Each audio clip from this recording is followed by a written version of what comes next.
Mafindowers, kenalin gue Mufida dari Komisariat Mafindo Universitas Pancasila. Di konten ngulik PHP kali ini, gue lagi sama salah satu senior fact checker dari Mafindo, yaitu Mas Muhammad Hairil Hesi atau lebih dikenal dengan Mas Hairil.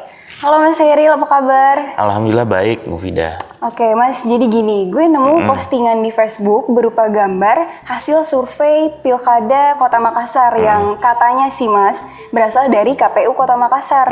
Di gambar ini ada presentasi keunggulan dari masing-masing calon kandidat Pilwalkot Kota Makassar.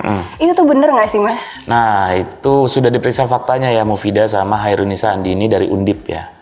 Nah, berdasarkan temuannya dia itu bahwa pihak KPU Makassar tidak pernah mengeluarkan rilis survei terkait keunggulan atau bahasa kerennya itu elektabilitas dari masing-masing calon.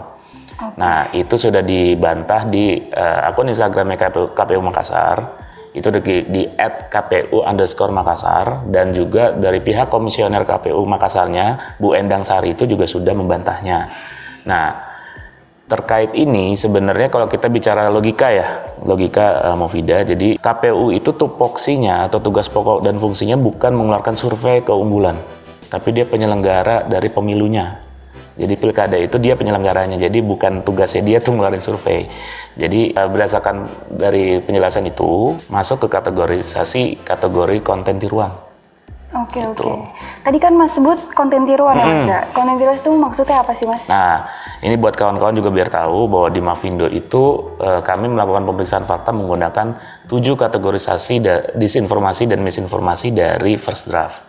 Nah, First Draft ini adalah organisasi atau lembaga yang kerjaannya itu mengkaji media dan informasi, Mufida. Nah, konten tiruan ini simpelnya itu adalah konten yang meniru. Konten yang meniru orang atau lembaga atau suatu instansi ya. Nah, jadi ini kan terlihat ada logo KPU-nya segala macam, dan ini seolah-olah resmi dari KPU padahal bukan. Padahal palsu, dan ini ya makanya masuk konten tiruan. Terus Mas, terkait kasus ini, seberapa berpengaruhnya sih ke masyarakat? Nah, kalau masalah berpengaruhnya ya menurut gua pribadi ini bisa sangat berpengaruh. Dengan adanya konten kayak gini kan masyarakat jadi bingung ya.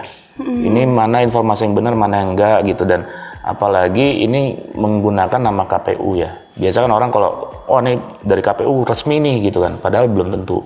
Dari kondisi seperti itu yang menurut gua orang jadi bingung dan ya ujung-ujungnya dikhawatirkan berpengaruh ke pelaksanaan pas pencoblosan nanti.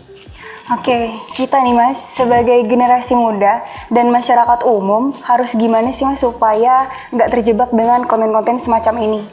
Nah, ini pertanyaan menarik Mufida, kan Mufida juga masih mahasiswa ya. Iya. Jadi untuk kawan-kawan mahasiswa dan anak muda itu harus lebih aktif ya, karena kalian digital native. Pertama, kalau ada konten-konten seperti ini kritis dulu dan bener nggak sih segala macam, dicek dulu apa situs-situsnya KPU ada yang seperti ini, atau di medsosnya KPU khususnya yang Kota Makassar nih ya, itu ada nggak informasi seperti ini. Nah, yang kedua bisa dicek di kanal-kanalnya Mafindo. Jadi Mafindo ada beberapa kanal informasi, seperti di Facebook kami ada grup namanya Forum Anti Fitnah Hasut dan Hoax, terus ada juga page Mafindo ID, dan juga ada di Twitter itu ada @turnbackhoax. Di Instagram ada @turnbackhoaxid, dan kami juga ada namanya aplikasi Hoaxbuster Tools. Jadi bisa cek dulu di situ. Gitu. Oke, jadi gitu ya Mafindowers. Kalau nemu konten yang ngaku sebagai suatu instansi atau suatu lembaga atau orang lain, kita nggak boleh langsung percaya. Di cross check dulu, diperiksa lagi faktanya benar atau enggak.